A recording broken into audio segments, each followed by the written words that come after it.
Aprobado na ng COMELEC and Bank ang rekomendasyon ng kanilang Law Department na sampahan ng kasong kriminal si suspended Bamban Tarlac Mayor Alice Guo. Ito ay kaugnay ng pagsisinungaling nito sa kanyang Certificate of Candidacy o COC nang tumakbo siya bilang alkalde ng Bamban noong October 2021.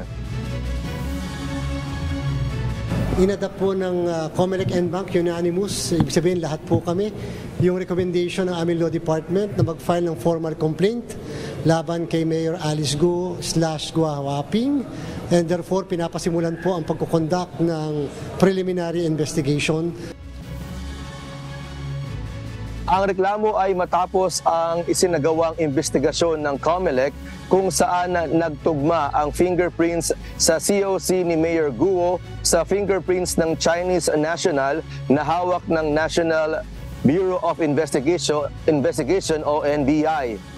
Tiniyak naman ng COMELEC na idadaan sa due process at bibigyan nila ng pagkakataon ng suspendidong alkalde na sagutin ang reklamong ihahain laban sa kanya.